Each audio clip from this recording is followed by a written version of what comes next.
every January, and now increasingly every few months as social media cycles faster than ever, a new diet promises to be the one that finally works, the one your body has been waiting for. And every single time, most people lose some weight, feel encouraged, and then watch it come back within a year, sometimes with a little extra added on top.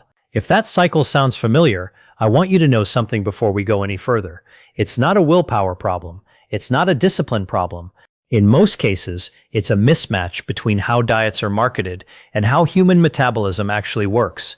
And in 2026, for the first time in a long time, the science and the trends are finally starting to line up. I've watched weight loss culture cycle through low fat, then low carb, then keto, then intermittent fasting, each one promising to be the exception to every diet that came before it. What's different about where we are right now isn't a new food to eliminate or a new eating window to follow religiously. It's a shift in what researchers and increasingly clinicians like myself have identified as the actual drivers of successful, lasting weight loss. And somewhat ironically, the answer turns out to be less extreme, not more. The diets producing the best outcomes in 2026 aren't the ones asking you to give up entire food groups or eat in a 6-hour window every single day. They're the ones built around a small number of physiological principles that your body simply responds to, regardless of what diet book they happen to be printed in. So let's start with the single biggest shift in how we think about weight loss right now, because it explains almost everything else. For the better part of 2 decades, the dominant idea was that all that mattered was calories in versus calories out, and to some extent that's still true at the most basic level. Your body does need to be in an energy deficit to lose fat, but what 2026's research has clarified is that not all calorie deficits are created equal, because your body isn't just losing weight, it's losing tissue. And which tissue you lose matters enormously. This is where the conversation about protein has moved from a bodybuilding obsession to something every physician now takes seriously. When you're in a calorie deficit without adequate protein intake, a meaningful percentage of the weight you lose isn't fat, it's muscle. And losing muscle while dieting doesn't just make you weaker. It actively slows your metabolism, because muscle tissue is metabolically active in a way that fat tissue simply isn't. Lose enough of it, and your body becomes progressively worse at burning calories, which is a huge part of why so many people regain weight faster than they lost it. This is precisely why the diets showing the strongest, most sustainable results right now share one consistent feature: prioritizing protein at nearly every meal, not as an obsession, but as a foundation. Good sources are simple and familiar: eggs, fish, poultry, Greek yogurt, cottage cheese, legumes, and tofu for anyone eating plant-based. The goal isn't a rigid number you have to hit with mathematical precision every single day. It's a consistent habit of making protein the anchor of your plate, rather than an afterthought.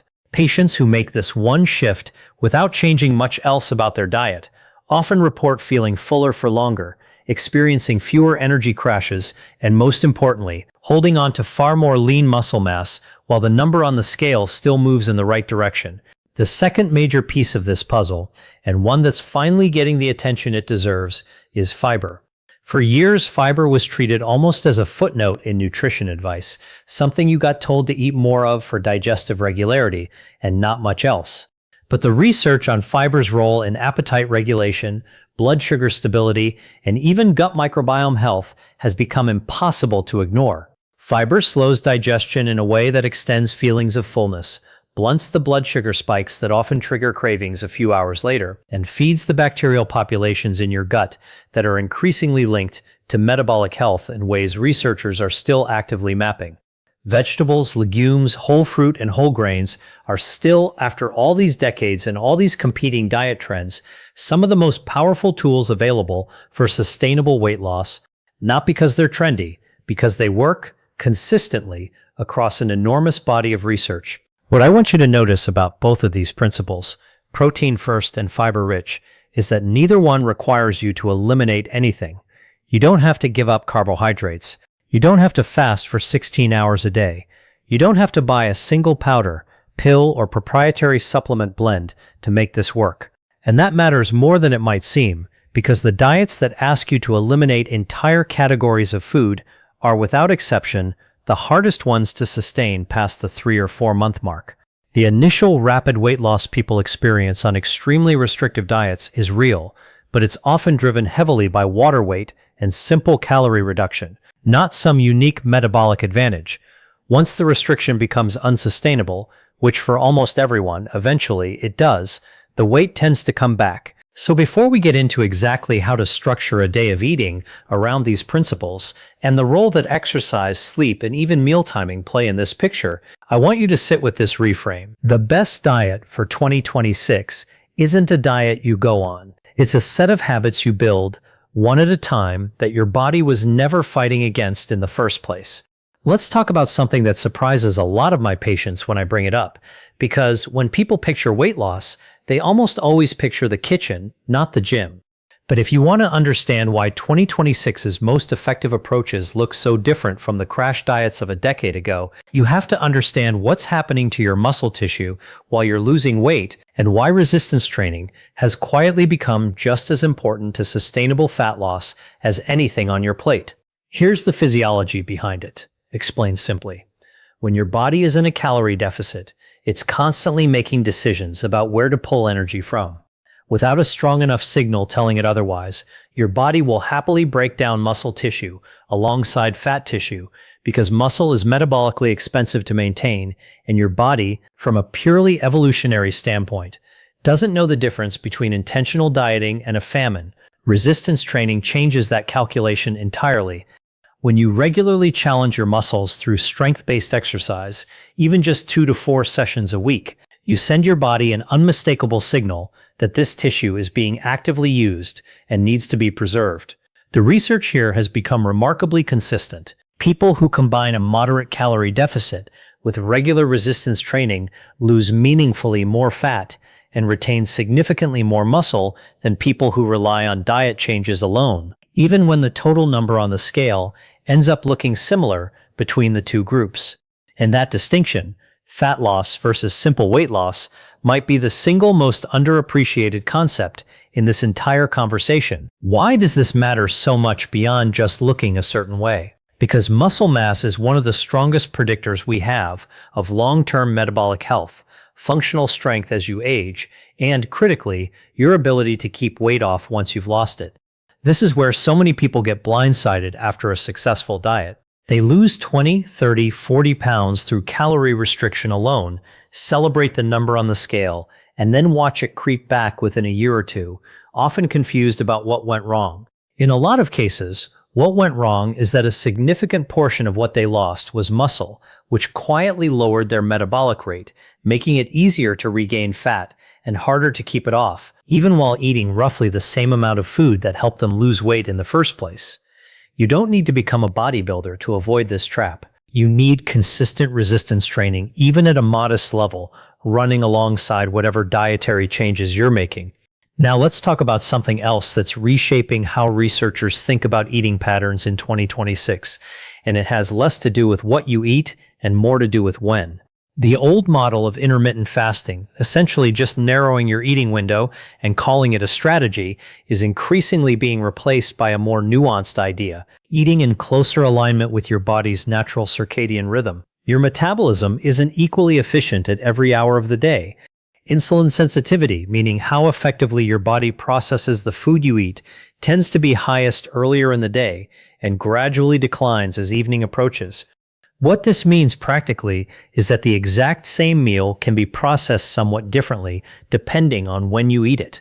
This doesn't mean you need to obsessively track clock time for every bite, but it does mean that front-loading more of your calories earlier in the day and avoiding large meals in the few hours before bed appears to offer a modest but real metabolic advantage over eating identical food in the opposite pattern. Sleep deserves its own place in this conversation too, because it's consistently one of the most overlooked variables in weight management. Poor sleep doesn't just leave you tired. It directly disrupts the hormones that regulate hunger and satiety, ghrelin and leptin, in a way that reliably increases appetite and cravings, particularly for high-calorie, high-carbohydrate foods. Patients who are sleeping 5 or 6 hours a night are quite literally working against their own biology every time they try to stick to a diet plan, regardless of how well designed that plan is.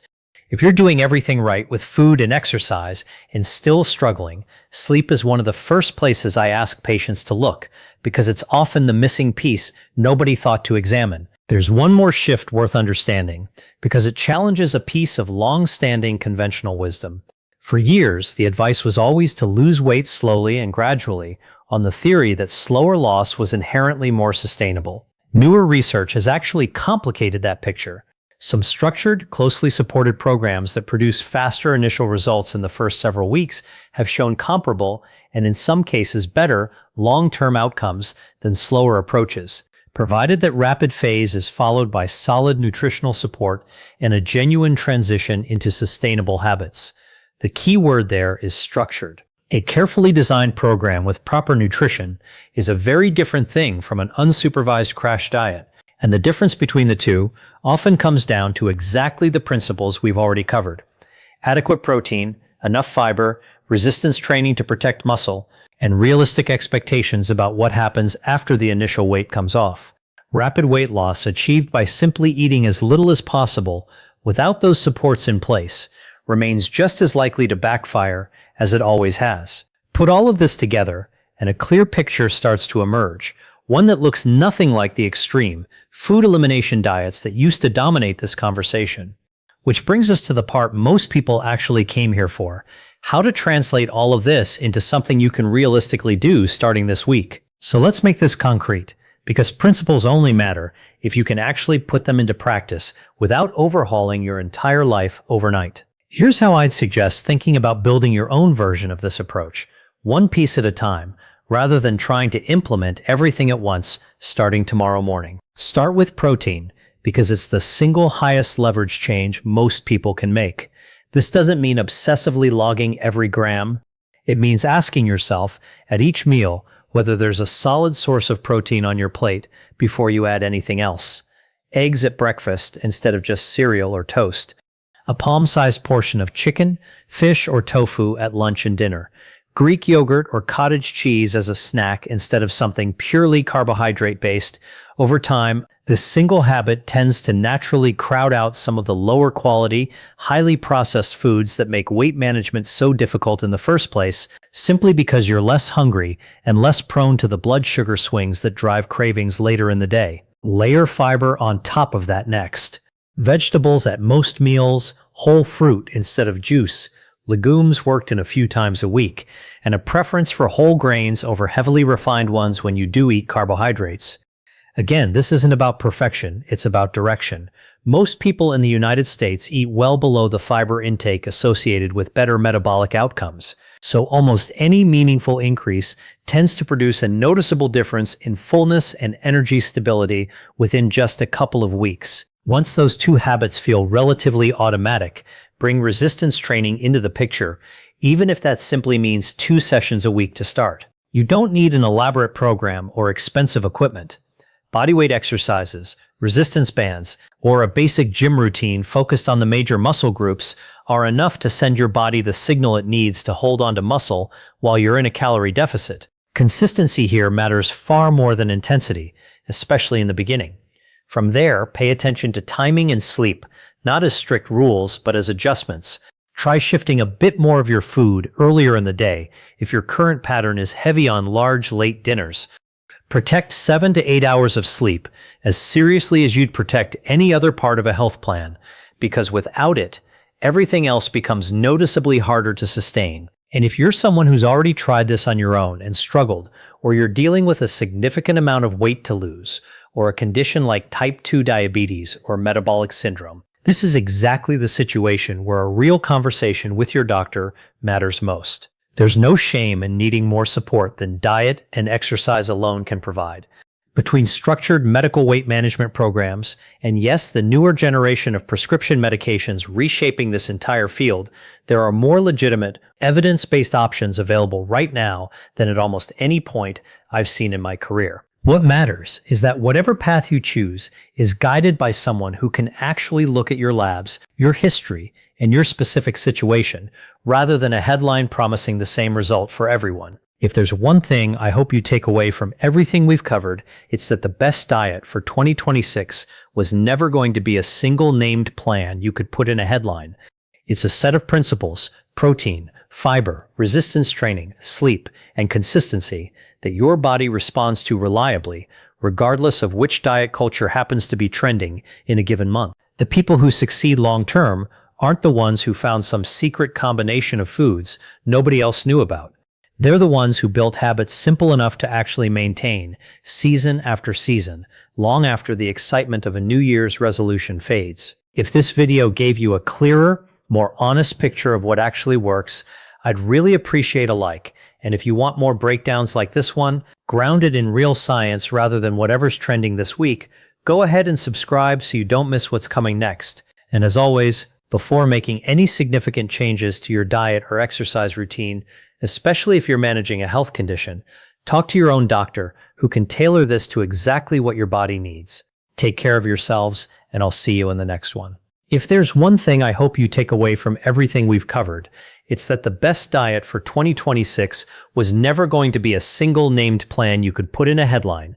It's a set of principles that your body responds to reliably, regardless of which diet culture happens to be trending in a given month. And putting them into practice matters far more than finding some perfect combination of foods nobody else has discovered yet. So let's make this concrete. Start with protein, because it's the single highest leverage change most people can make. This doesn't require obsessively logging every gram. It means asking at each meal whether there's a solid source of protein on the plate before anything else gets added. Eggs at breakfast instead of just toast. A palm-sized portion of chicken, fish, or tofu at lunch and dinner. Greek yogurt or cottage cheese as a snack instead of something purely carbohydrate-based. This one habit tends to naturally crowd out the lower quality, highly processed foods that make weight management so difficult, simply because you're less hungry and less prone to the blood sugar swings that drive cravings later in the day. Layer fiber on top of that. Vegetables at most meals, whole fruit instead of juice, legumes worked in a few times a week, whole grains preferred over refined ones. Most people in the United States eat well below the intake associated with better metabolic outcomes, so almost any meaningful increase produces a noticeable difference in fullness within a couple of weeks. Once those two feel automatic, bring in resistance training, even if that's just 2 sessions a week to start. Bodyweight exercises, resistance bands, or a basic routine covering the major muscle groups is enough to signal your body to hold on to muscle while you're in a deficit. Consistency matters more than intensity, especially early on. From there, adjust timing and sleep. Shift a bit more food earlier in the day if your current pattern leans toward large, late dinners. Protect 7 to 8 hours of sleep as seriously as any other part of the plan, because without it, everything else gets harder to sustain. And if you've tried this on your own and struggled, or you're managing a significant amount of weight, type 2 diabetes, or metabolic syndrome, that's exactly the situation where a real conversation with your doctor matters most. There's no shame in needing more support than diet and exercise alone provide. Between structured medical weight management programs and the newer generation of prescription options reshaping this field, there are more legitimate, evidence-based paths available right now than at almost any point in my career. What matters is that whichever path you choose is guided by someone looking at your actual labs and history, not a headline promising identical results for everyone. The people who succeed long-term aren't the ones who found some secret formula. They're the ones who built habits simple enough to maintain, season after season, long after a New Year's resolution loses its shine. If this gave you a clearer, more honest picture of what actually works, I'd appreciate a like and subscribe if you want more breakdowns grounded in real science rather than whatever's trending this week. As always, talk to your own doctor before making significant changes to your diet or exercise routine, especially if you're managing a health condition. Take care of yourselves, and I'll see you in the next one.